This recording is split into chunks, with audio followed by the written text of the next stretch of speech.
Hey guys. Thanks for the opportunity to share my story today. It's interesting watching Bill over there sketching away how he's put a jam tin on there. It's such a big theme to speak about, and I'm but one person, and I hope, it's taken me a while to find my purpose and my journey when it comes to my creativity, and I hope today you leave with some inspiration for yourself. But it's interesting, when I looked at the way Bill interpreted on the screen there in a jam tin, when I was actually looking to talk about preserve, I found out that both my grandmothers worked in a jam factory. So it's amazing that I walk in here today and Bill's used that as a starting point. But I digress slightly. As I said, it's taken me some time to realize my purpose and how best to use my creativity. In my view, urbanization is one of the largest challenges, one of the greatest challenges we face in our generation and in our time. The world is changing faster than ever before. People crave convenience, instant gratification, and want 24/7 access. We are living and working in much smaller spaces than ever before. It feels like everything is under constant disruption. It feels like, although digital platforms and technology mean that we can be more connected, sometimes it feels like there's actually less togetherness. So in an increasingly digital world, how can we preserve the things that make us human to begin with? For me, it's all about preserving human connections. Whether you work in the arts industry, the arts sector, graphic design, architecture, illustration, it's all about preserving human connections. So when I became a father, there was this profound sense of having to be responsible and think that I didn't want to leave the world just contributing pizza flyers as a graphic designer. I needed to find some greater purpose as a creative. And for me, I came to realize that I've always been really interested in what makes great spaces and great places. And I thought, well, I'm a graphic designer, so how can that contribute? So when I looked back at my own process, I realized that branding actually has the power to contribute so much more to the world than merely graphics or language. So we, in my view, live in a place economy. You'll notice at the moment there's a hell of a lot of talk about place, about our cities, right across the world, not just in Australia. But if we look at the process of branding, that we actually have a tool there that can preserve human connections. So I'm going to show you some examples today. If you think about what branding actually does in terms of bridging a gap, branding has the power to bridge social and economic benefits for business and people. So really, sometimes good branding, good place branding, is like organizing the ultimate dinner party. Now, as a kid growing up in Adelaide, some of the fondest memories that I had was cooking with my nonna. Every Sunday morning, we'd leave church, we'd walk to Nonna's house, and we'd make gnocchi. These are my gnocchi at home. And now that I make gnocchi with my kids, it's led me to think about why we would make certain food at certain times and not others. And I came to realize that ritual is one of the really, really important ways of preserving community and preserving that human connection. But in terms of how we might plan a brand, it's very similar to what I would do with Nonna in terms of bringing the family together. You know your guests. You have to create the right environment for those guests. You have to inspire the conversation. You have to engage the senses. And you have to leave some lasting memories. So when the opportunity arose to brand and create a vision for a place in Sydney's Leichhardt, it was an amazing opportunity. It was one where I was able to call on my own heritage. One of the interesting things about Leichhardt is when we walked the streets, it became obvious that people of the inner west were lamenting the loss of what was going on in Norton Street. They felt that the good old days of Leichhardt were gone. So in order to create an environment where you fit a community in, you fit a new project into a community, we have to actually think about how a community wants to see itself. And we realized from actually getting on the street, engaging with the locals, going to the local shops, that there were things that we could amplify about the persona that people would actually love to be able to call upon when they live there. So what we needed to do was to look inside that project and find a distinct attribute that would reconnect to this persona of Leichhardt, the thing that people loved about Leichhardt. So our idea was, let's return to La Dolce Vita. We walked the streets and we looked at some simple materials that were being used. Now, in areas, particularly in the inner west, things like the humble Besser block were used throughout. It's a cheap material, easy to build with, strong, and allowed the beautiful afternoon breezes to blow through. We also looked at some of the things that existed in the local shops around us, some of the beautiful packaging that was there in the local delis in terms of the beautiful illustrations that were on the labels, and then just the colour and the vibrancy that came together in the packaging. We thought, well, why can't we actually bring this to bear in a vision for a new place where we actually think about a project as a celebration, as a place where everyone's invited, everybody can be included. And so we named it Epicure. And then we didn't stop there. We thought, well, what can we do to actually bring this persona forward in terms of the product? So you'll notice here that we created some CGIs where that piece of storytelling was brought all the way through. We even said, imagine if you could shut down a part of the street and create a little Italian festival in the street. Then we went a step further. When it actually came to the site and giving people a real sense of the product and the way that community might go forward, we said, use the humble Besser block, use some of those local materials, bring them forward into your actual product and give people an opportunity to actually experience it firsthand. And so when we think about the way that we might communicate to people as they engage with this project, we really want to dive into the persona. So we think about some of the things that people love about that Italian culture. It's all about generosity. So it's a place where everyone's invited. It's a place where the older generation have their little secrets in those back streets.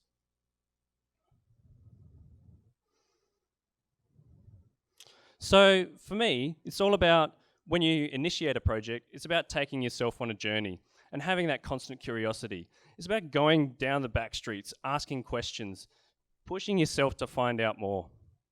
This next project was a great example of a chance meeting in the streets, then sprung off into a much bigger idea that informed the entire vision of a place. We created a vision for a place in Botany called Taylor's Walk. On the first day, we went and walked the site, and we noticed that there were these amazing factories, not only in our own backyard, but all around Botany. And those factories, much like this old place, were incubating some of the leaders of the future, but nobody knew about it. Everybody had assumed that Botany was where the airport is and was kind of like that dirty backwater that nobody really wants to talk about, when in actual fact, beyond just Botany Bay, it had a rich history of industry as well. So once we actually walked the back streets, we met this beautiful old lady, Judith, who you're about to meet, who told us about the people that used to work there before and the importance of retaining some of that local making. So our approach was to unlock some of those Botany secrets as a way of actually creating a platform for the future. The design of Taylor's Walk has really considered how it integrates with the existing community. Botany's got soul, it's got genuine real history. My name's Pablo Ciappelli from Ciappelli Cycles. Been here for 3 years and loving it. Botany is the new East. people who live in Botany are passionate about botany, so there's a really strong sense of pride of place and the history. When you've lived here all your life, you've got a lot of happy memories. I don't think I'd like to live anywhere else. Recently there's been some really cool stuff popping up. I think that botany is going to be the next area that's going to kick off. We expected a pot, and when we got here we found that there's a lot of really cool people that actually live here. My name's Carmen and I've been in Botany for 20 years now, and I own Pano Italian Restaurant, which has been in Botany for 38 years. We still have that really strong sense of community. The ability to walk down a street and say, hi, how you going, is just amazing. I think that's been a truly lost art. There's just so many little hubs where you can go to, it's walking distance. You feel really safe here, and it's only going to get better. There's beaches so super close, so quite often we all just jump on the bikes and go for a quick swim. Now botany's changing, so it's got some industrial context and it's got some existing residential context. We had a look at salvaging some materials, some steel, some recycled brick into the design. The framework of the master plan itself is really strongly based on public permeability and community permeability. That's not just of benefit for the new residents, but it's really about kind of fusing and engaging with the existing community. There's definitely a great community spirit. Everyone looks out for everyone else. People that are not living in Botany are missing out on a community. One of the big sayings that we have is welcome to the last country town in Sydney. It's quite an interesting mixture of things going on here. Botany's raw and undiscovered, that's how I would describe it. It definitely needs to be discovered a little bit more. It's really dynamic and it has a lot to offer. All of that comes together to make a really interesting suburb.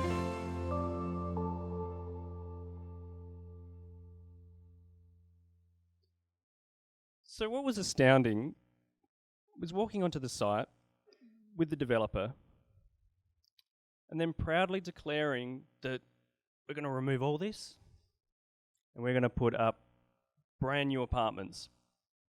Much like the quality model that people have come to expect from us. And after meeting Judith in the street, I thought, what a shame. So one of the things that we suggested was because normally when a developer moves into a site like this, the industrial character is something that they want to retain. You don't want to remove character, because then it means you're just going to have to work harder to put character back in the next time. So one of the things that we suggested was, along the journey of actually creating this new community, why don't we think about what we can repurpose and recycle? What can we preserve about what's gone in the past? We'd spoken to Judith about some of the things that used to happen on the site before, and how it used to be a dyeing factory and a fabric making factory. We thought, well, rather than bulldozing the entire factory, why don't we retain part of it as part of our story and then turn that into the display suite? And then why don't we take all the bricks from all the old buildings and use that as part of our story, whether it's bricks for a new post box or whether it's bricks for the new paving through the middle. So when we dug a bit deeper into the heritage of the site, the name Taylor's Walk started to reveal itself. One of the key aspects that Group GSA designed as part of the development was a direct link into the centre of Botany Village. So we decided, why don't you actually make that walk out of the bricks that came from the factory? And so the name Taylor's Walk was born, and you can start to see how those bricks from the first factory were woven into the development throughout. Some of the materials that Lisa from Group GSA was referring to were used in the cladding on the outside of the building so that we could actually retain some elements of materiality from the past.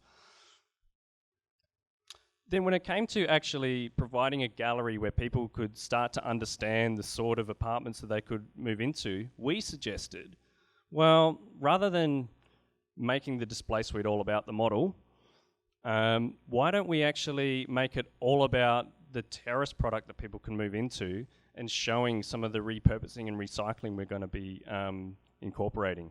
So we actually convinced them to put a terrace apartment as the first thing that you walk into, and incorporate the recycled bricks as part of a courtyard themed area out the back. So you can start to see, for people that were moving into the area, the parts of the heritage, the parts of the site that were being retained. But then it's really important along the journey of creating a new master plan development that you actually start to foster those rituals that I spoke of before. So we thought, well, how can we actually celebrate and preserve the industry and the makers of the area and then weave that into this new community? So we thought, well, why don't we just celebrate botany? And we created a regular event called For the Love of Botany, where people could come together and express the things that they love about the area. And so the people that already live in the area can start to welcome the new residents. And so it's really important in terms of preserving human connections that we provide a platform for people to express themselves and share stories. So we incorporated a local artist to render a section of the hoarding outside, and then that was later framed and brought into the display suite. So as people are walking into the display suite, they can start to see some of the reasons why people have chosen to make botany their suburb. So really, as I was talking about Judith before, it's really about respect. It's about establishing some sort of empathy.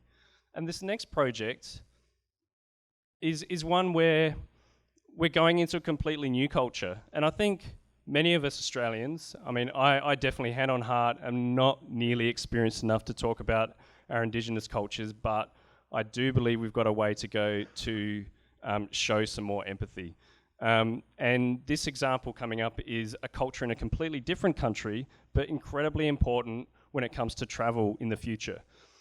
The more that we can learn from the cultures around us, in my view, the deeper the well of inspiration for us all.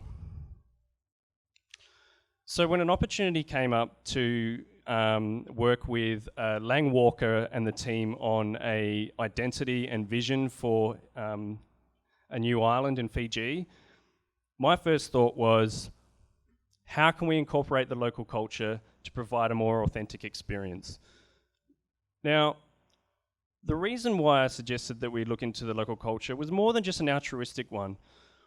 It was actually a realization after looking at who's traveling and how people travel in this day and age and the sense of belonging that we all want.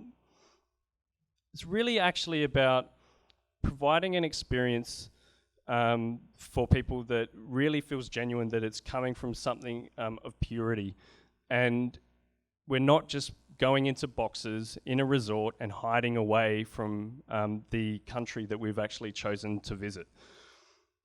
We discovered that not just high net worth individuals, every traveller, the new luxury is all about authenticity. So we encourage Walker to look deeper into the local culture and think about how that could be incorporated into the experience of the place. So the island was already named. We couldn't change the name, but what we did was we thought about a visual language whereby they could start to communicate some of the symbolism from the local Maasai art or Tapa artwork. We also looked at how we could start to bring that forward in terms of the experience of the place. So, albeit there are some cues that people look towards when it comes to travel in terms of the luxury and service, it was important that we actually retain some local industry and incorporate the local hospitality and the Fijian hospitality into that experience at the same time. So we suggested, why not have a little farm where you can actually source your materials, source your food locally, then provide an opportunity for locals to live on the island if they so choose, provide an environment where the people who actually work on the island can live there so that they actually feel like they're contributing to the prosperity and the sustainability of that island. But then also, rather than the villas on the island being something that are literally plonked onto the landscape, how can we actually fit seamlessly into the village and the local cultural life? So we suggested that they can bring some of the art and weaving techniques into the way they constructed the roofs, and into the way that they were actually bringing their fabrics and the interior design. So it's also really important when we are thinking about brands and where we go forward in terms of preserving human connections, that we break down scale, that we break down big into smaller bite-sized chunks. And as I suggested before, we're working and living in much smaller spaces than ever before. So I think a lot of us, what's outside our front door becomes incredibly important. This is a photo of me back in Adelaide when I was a kid. I used to just love finding things in the backyard and constructing things from wherever I could find. So I've always had a mindset of what I could repurpose. But the thing about that box was that it was a smaller, more intimate space where I could explore my imagination. And that's incredibly important when we think about the cities of the future, is preserving smaller spaces in the city where people can come together. So the connection that we crave is not so much just within our own residence anymore. This next project actually references an opportunity for people to connect in an intimate space outside the front door. So PlayPod was an activation that we put forward for the Sydney Design Festival. And what we noticed was, in the work that we're doing at Hoyne, is that many of the world's largest cities have evolved really organically. And so what that means, in between these buildings, you've got these really odd-shaped spaces. They become unsafe, they become dangerous, and they're probably really underutilized. They could be used in much better ways to support people who are living and working in much smaller spaces than ever before. So we're like, well, how can these spaces be repurposed to actually provide a better community need?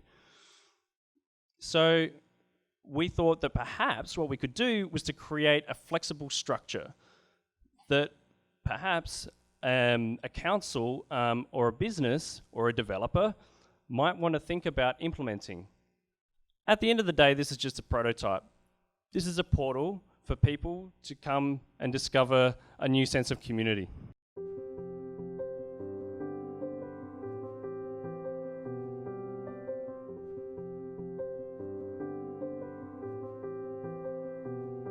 The great thing about PlayPod is that you can put it anywhere.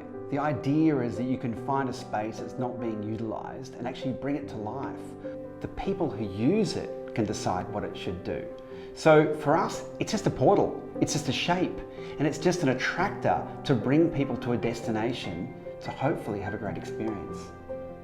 The actual idea for the structure itself occurred to me through observation of my children. Frequently when you give your children presents, you have these high hopes because of how hard you've tried to buy them this amazing gift. And too often, they take the box and spend all their time playing with the box. And I thought, isn't it amazing that something as simple as a box could be used to bring so many people together?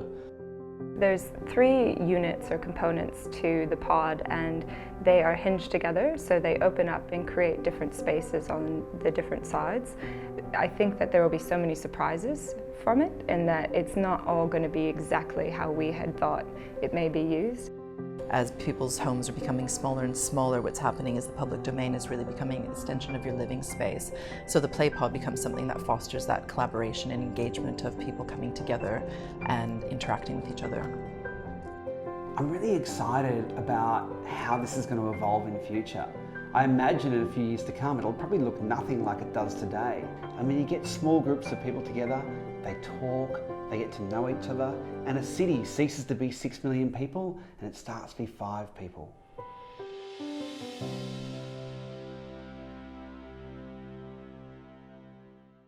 So as I said before, sometimes our cities can be really isolating.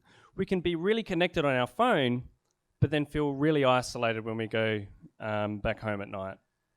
And so this was a solution for actually creating and amplifying the opportunity within some of those underutilized and leftover spaces. We gave ourselves the challenge, in terms of the theme preserve, of actually using one type of material. So the bulk of this structure is made using a 20mm plywood. And any of the offcuts were then used to make games on the giant mat. They were used to make seating. But we thought long and hard about how we can take plywood and then use all the surface that we could possibly find. So we created holes where we could actually convert them into shelving. We thought about how we could use elements of it to actually create games and hang objects inside. So the thing that I learned about this is that you can't just have a structure and hope that people are going to come to it. You've actually got to have a plan for activation.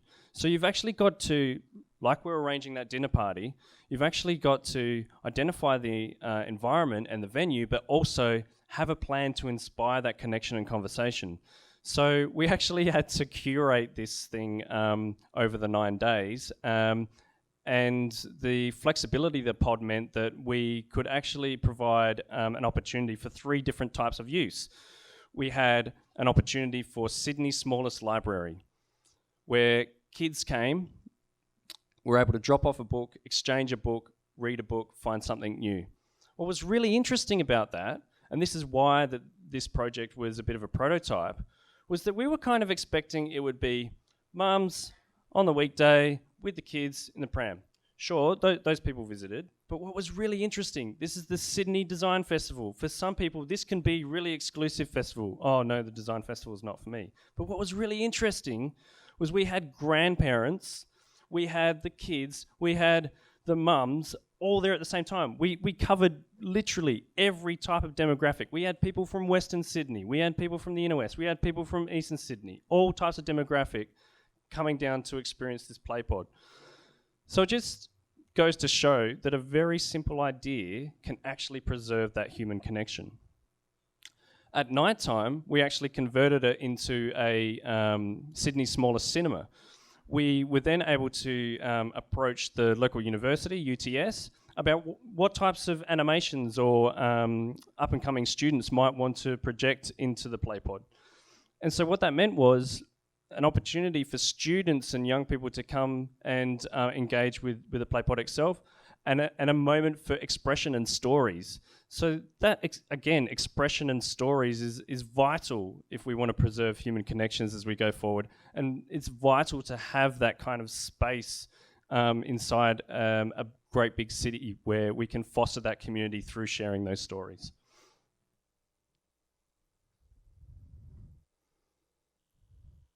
So, in summary, if we want to preserve human connections, no matter what we're doing as we leave today, it's really about maintaining a constant curiosity.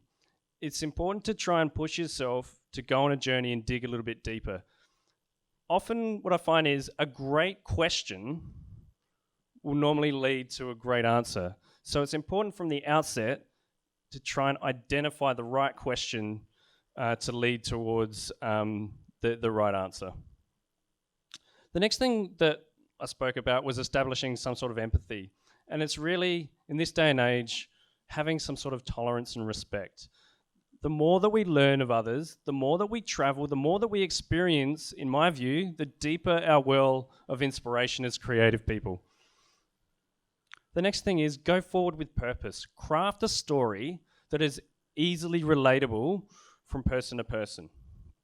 So if you've established that empathy, think about what is relevant to them and craft that in a really simple statement. For us at Hoyne, sometimes we think about that in terms of 2 words. For example, the Fiji example that we showed was absolute purity. Play pod. But the next thing is, how do we then take these ideas and then build community? It's vital to build community in terms of preserving human connections. So it's really important to share your story. There's got to be an opportunity for expression between people in order to build that community. So share your story and involve others along the journey. the work that we do today will be the artifacts of tomorrow. And that might sound like a really heavy statement, but it's nothing to shy away from. It's about thinking deeper and just remembering that as designers, the legacy that we leave is to produce work which has long-lasting meaning. So if you understand people and understand what really matters to them, then you actually have the right lens through which to decide what to preserve.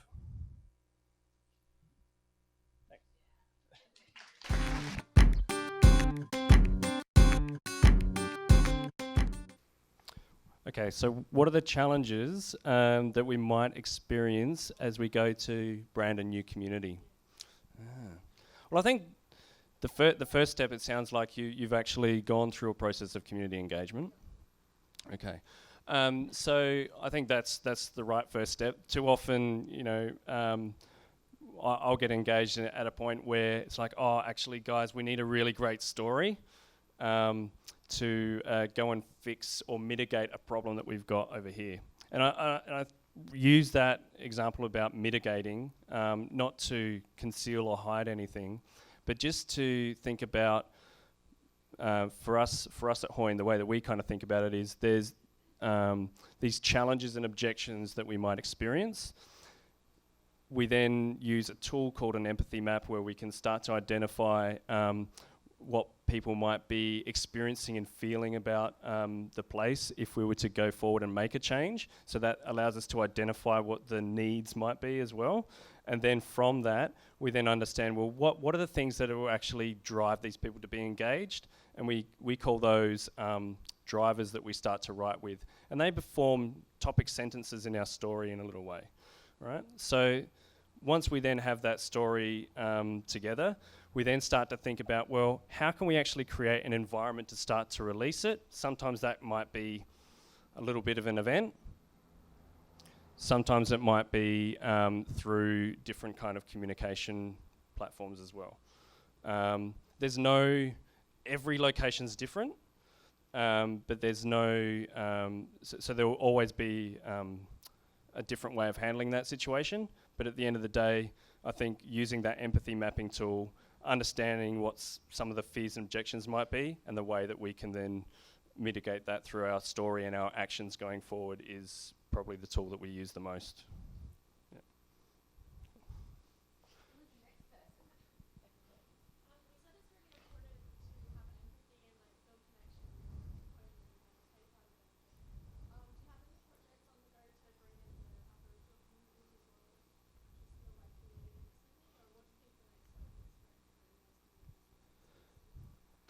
Okay, so there's a few elements to that. So the question was, have we experienced any projects where we've incorporated the Indigenous community?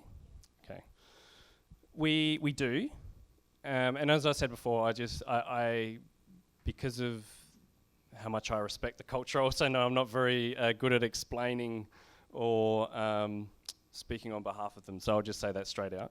But we are working particularly with a couple of bodies within Sydney on some really important Indigenous projects. One of which is out at Parramatta. And I think as Australians in general, this is just my own personal view, I feel like there's a maturity that we haven't reached yet when it comes to Indigenous culture. And I think for us at Hoyne, it was really about going in and listening's a really important skill beyond just empathy, where you actually have to demonstrate that you are listening and going back to those different groups repeatedly. It's really challenging because we are not the custodians of the land. So for me, it's always like, well, what can I learn to overcome this? And in my view, I feel like Australia in general, we were just having a conversation before about Australian stories, that Australian stories generally have fallen into a cliche when there's some really beautiful, rich, deeper stories in our Indigenous culture. So I think we just need to go forward with more tolerance and to ask more questions, to learn more. In my view, I think we've got a way to go. So in terms of solving how we can make that better in the future, I don't have an answer for you, but I think it's something we can all be mindful of as we go forward and create new communities. We had a third one. Hi.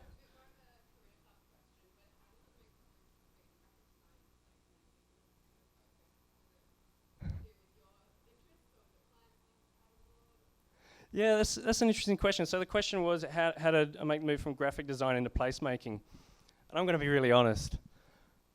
I ran away from property so much. I tried so hard to run away from property. I tried really hard, right? Because, and I get it, right? Like, even when I interview young designers, there kind of seems to be this stigma around property. And I think it's unfortunately suffered from this reputation of being real estate. It's not really real estate anymore. So I guess the best way I can answer that is I made a decision that I needed to change something in my life and move away from Adelaide, where I grew up. So I think, while the theme today is preserve, there's always an element of change, right? So change is always going to be constant. It's just understanding the right lens in order to preserve certain aspects. What I decided to preserve were certain values, certain things that I thought were important. And I realized over time, once my children were born, that there were things that I just experienced as a creative person that were pointing me towards place constantly. I got an opportunity to work on the rebrand of Woolworths, but I found most of my time was spent actually designing the new stores and the signage. Whereas there were other team members that fell more into the packaging side of things.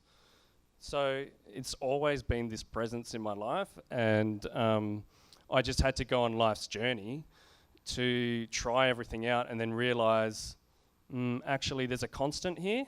And if the thing that, the thing at the time that my children were born, it's like I need to find some sort of purpose. It's like, well, I can see here there's a constant. There's a constant. And for me, it was all about creating better places for people and leaving a better legacy for my children. And so I thought, well, what better way of using my creativity than actually creating places where people can foster and preserve better human connections? Hi?